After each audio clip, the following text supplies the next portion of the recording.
Hello बच्चों, इस video में मैं आपको बताऊंगा इलेक्ट्रिक डायपोल के बारे में। देखो इलेक्ट्रिक डायपोल क्या होता है हमारे पास। पहले डेफिनेशन देखते हैं इलेक्ट्रिक डायपोल की। इलेक्ट्रिक डायपोल क्या होता है? A pair electric dipole consist of A electric dipole consist of A equal and opposite and electric dipole consists of a equal and opposite point charges separated by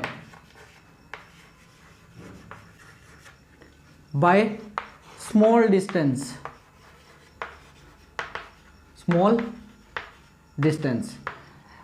इसका मतलब क्या हुआ कि हमारे पास दो इक्वल और अपोजिट चार्जेस हैं, एक पॉजिटिव चार्ज है एक नेगेटिव चार्ज है। तो दोनों चार्जेस जब कुछ डिस्टेंस पे रख देते हैं हम तो वो क्या बन जाते हैं? Electric dipole. देखो नेम से ही क्लियर हो रहा है, डाई मीन्स टू, पोल मतलब पोल है हमारे पास, एक पॉजिटिव पोल है और एक नेगेटिव पोल है।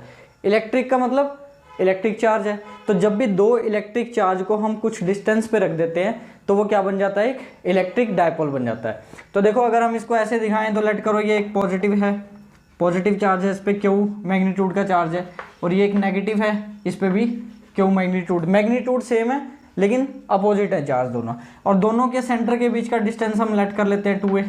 तो देखो दो चार्ज अगर कुछ डिस्टेंस पर रख दिए हमने तो वो क्या बन जाते हैं? इलेक्ट्रिक डायपोल बन जाते हैं। तो एग्जाम्पल्स क्या आते हैं बच्चों? इसके एग्जाम्पल्स आते हैं इसके, जैसे आपके पास एटम हो गया, एटम्स हो गए, यानी कि एटम्स को अगर हम इलेक्ट्रिक फील्ड में रख दें तो वो भी डायपोल बन जाते हैं। तो उसमें न्यूक्लियस का जो पॉजिटिव चार्ज है और इलेक्ट्रॉन्स एक साइड हो जाते हैं। तो या ऐसे कह सकते हो आपकी centre of positive charge and centre of negative charge वो सेपरेट हो जाते हैं, मतलब उनका डिस्टेंस पे आ जाते हैं कुछ। तो देखो अगर मैं आपको समझाना भी चाहूँ तो देखो अगर मान लो मैं यहाँ पर मैंने लेट कर लो पॉजिटिव है एक प्लेट पे और यहाँ पर एक नेगेटिव है, तो इनके बीच में इलेक्ट्रिक फील्ड होगी। तो अगर इसके बीच में मैं एटम को रखूँगा तो होगा क्या कि जो एटम का जो न्यूक्लियस है वो तो इस साइड अट्रैक्ट होगा और बाकी के जो इलेक्ट्रॉन्स हैं वो सारे एक साइड पर चले जाएंगे। तो इसका जो हमारे पास सेंटर ऑफ नेगेटिव चार्ज है और सेंटर ऑफ पॉजिटिव चार्ज है वो अलग अलग होगा, कुछ डिस्टेंस पे आ जाएंगे वो, तो वो डायपोल बन जाएगा। तो और दूसरा हमारे पास मॉलिक्यूल्स भी ले सकते हैं हम, मॉलिक्यूल्स भी इसमें आ सकते हैं। मॉलिक्यूल्स कौन कौन से आ सकते हैं? जैसे H2O आ गया, आपके पास अमोनिया आ गया, NH3 आ गया, HCl आ जाएगा, CO2 आ जाएगा। तो ये सारे हमारे पास जो मॉलिक्यूल्स होंगे ये हमारे पास इलेक्ट्रिक डायपोल में आ जाते हैं। तो अगर मैं वाटर को दिखाऊं यहाँ पर देखो, अगर मैं यहाँ पर देखो ये एक डॉट से दिखा रहा हूँ न्यूक्लियस, ये न्यूक्लियस है हमारे पास ऑक्सीजन का, और फिर मैं यहाँ पर एक दिखा रहा हूँ ये हमारे पास आ जाएगा हाइड्रोजन का न्यूक्लियस, और ये आ जाएगा दूसरे हाइड्रोजन का न्यूक्लियस, क्योंकि H2O में एक ऑक्सीजन है और दो हाइड्रोजन है। तो ये हाइड्रोजन का आ जाएगा, ये भी हाइड्रोजन का, और ये ऑक्सीजन का आ जाएगा। तो देखो H2O मॉलिक्यूल है तो इसमें दो हाइड्रोजन है और एक ऑक्सीजन है।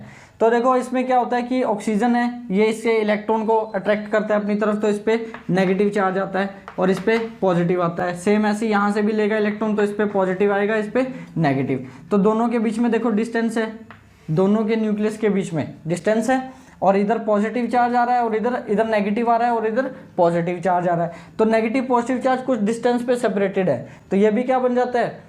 इलेक्ट्रिक डायपोल बन जाता है। को कभी भी आपने याद रखना है, दो चार्ज अगर कुछ डिस्टेंस पे रखे हुए हैं, इक्वल एंड अपोजिट है, यानी कि एक पे नेगेटिव चार्ज है और एक पे पॉजिटिव चार्ज है, तो वो कुछ डिस्टेंस पे जब भी रखे हुए हैं तो वो क्या बनाते हैं? इलेक्ट्रिक डायपोल बनाते हैं।